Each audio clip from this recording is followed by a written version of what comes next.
Assalamualaikum warahmatullahi wabarakatuh.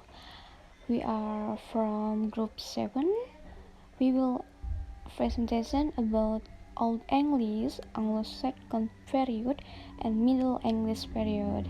The names group Alfat Paharuroji, Eha Nurmayanti, Ibnu Abbas, and Raffi Raihan. Oke, langsung aja. Slide pertama akan dibacakan oleh Ibnu Abbas. Waktu dan tempat saya persilahkan. Old English, Anglo-Saxon period, and Middle English period. Old English period. The history of Old English, Anglo-Saxon period. Old English literature, Anglo-Saxon literature encompasses literature written in Old English, also called Anglo-Saxon. In Anglo-Saxon England from the 7th century to the decades after the Norman conquest of 1066, a large number of manuscripts remain from the 60-year Anglo-Saxon period, with most written during the last 300 years, 9th to 11th century, in both Latin and the vernacular. Old English literature is among the oldest vernacular language to be written down. Old English began in written form as a practical necessity in the aftermath of the Danish invasion. Church officials were concerned that because of the drop in Latin literacy, no one could read their work. Likewise, King Alfred the Great, 849 to 899, wanting to restore English culture, lamented the poor state of Latin education. Old English period. This age started in the 5th century. The term Anglo-Saxon comes from Germanic tribes, the Angles, and the Saxon.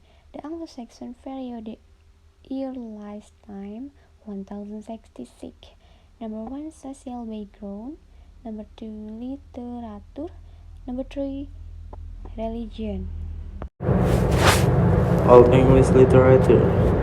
Old English work include genres such as epic poetry, hagiography, sermons, Bible translation, legal works, chronicles, riddles, and others. In all, there are about 400 surviving manuscripts from the period, a significant corpus of both popular interest and specialist research. Some of the most important work from this period includes the poem Beowulf, which has achieved national epic status in Britain. The Anglo-Saxon Chronicles is a collection of early English history. The poem Caedmon's Hymn from the 7th century is one of the oldest surviving written texts in English. Anglo-Saxon literature has gone through different periods of research in the 19th and early 20th centuries. The focus was on the Germanic roots of English. Later, the literary merits were examined, and today, the interest is with paleography questions and the physical manuscripts themselves, such as dating, place of origin, authorship, and looking at the connection between Anglo-Saxon culture and the rest of Europe in the Middle Ages.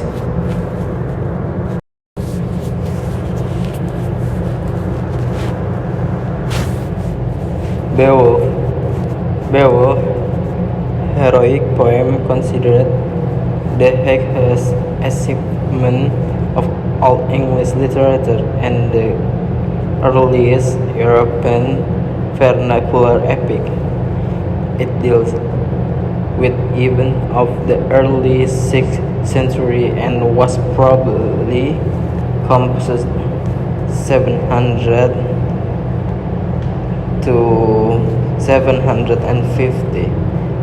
It tells the story of the Scandinavian hero Beowulf, who gains fame as a young man by vanquishing the monster Grendel and Grendel's mother. Later, as an aging king, he kills a dragon, but they soon after honored and limited.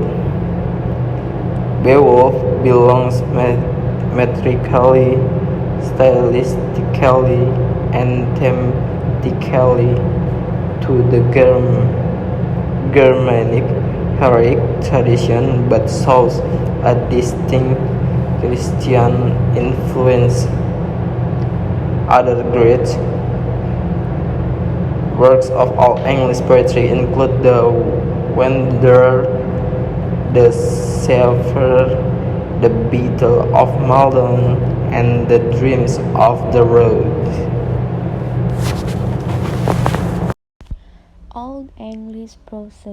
Old English literally flows from the later part of the Anglo-Saxon period, written in Latin before the rise of King Alfred, who worked to revitalize English culture after the devastating Danish invasion ended.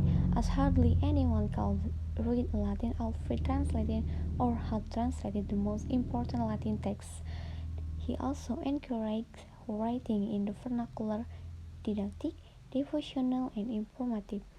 Prose was written. The Anglo-Saxon Chronicle probably began in Alfred's time as a historical record, continued for over 3 centuries. Two prominent Old English prose writers were Altric about Alp Ancient and his contemporary Wulfstan, Archbishop of York.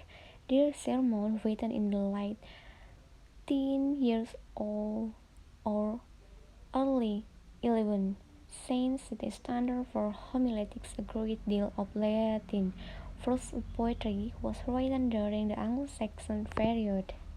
Of historic as well as literary interest, it provides an excellent record of the founding and early development of the Church in England, and reflects the introduction and early influence there of Latin European culture. Okay, the Middle English period. The history of Middle English. After the Norman conquest in 1066, Old English was suppressed in record, and official vanished in favor of the Norman French language. However, the English language survived among the conquered Anglo-Saxon. The peasant classes spoke only English, and the Norman was spread out into the countryside to take over estates. Some learned English of necessity by the 14th century English remained as the dominant language, but and a form very different from Anglo-Saxon Old English. Whether the 13th and 14th centuries describe the existence of Norman French, the three amazing English now as Middle English. There are three main categories of Middle English literature: religious, country love, and Arthurian. Though much of Geoffrey Chaucer works stand outside in this.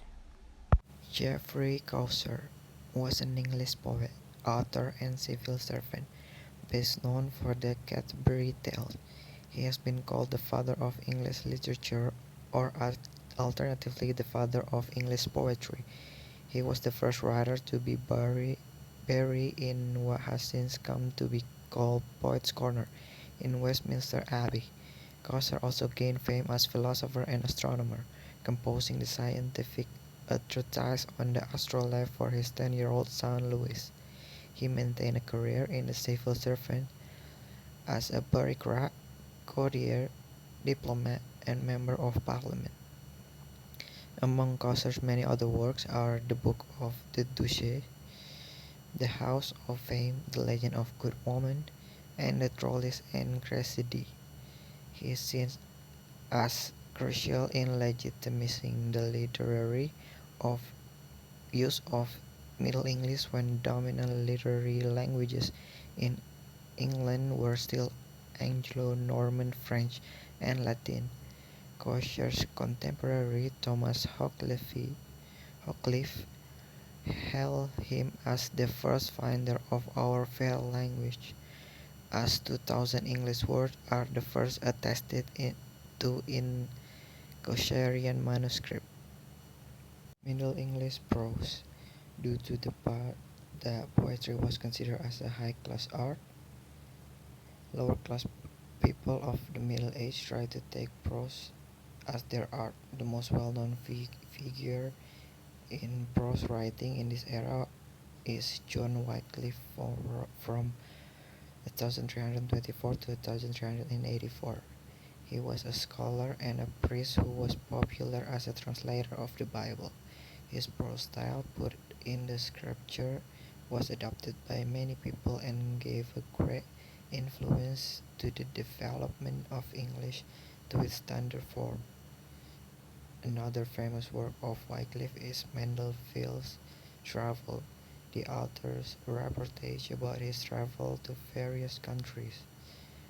Mostly Middle English prose was religious in nature. The Anacrease is a prose work mainly written for religious women. It tells them a lot about the rules of life. Middle English prose. Due to the part that poetry was considered as a high-class art, lower-class people of the Middle Age tried to take prose as their art. The most well-known figure in prose writing in this era is John Wycliffe from 1324 to 1384. He was a scholar and a priest who was popular as a translator of the Bible. His prose style, put in the scripture, was adopted by many people and gave a great influence to the development of English to its standard form. Another famous work of Wycliffe is Mandeville's Travel, the author's reportage about his travel to various countries. Mostly Middle English prose was religious in nature. The Anacrease is a prose work mainly written for religious women. It tells them a lot about the rules of life. Okay, let's finish presentation in today. Before we end this material, I want to remind all of my friends to stay healthy and carry out healthy protocol. So hopefully we will be given healthy by job. Assalamualaikum warahmatullahi wabarakatuh.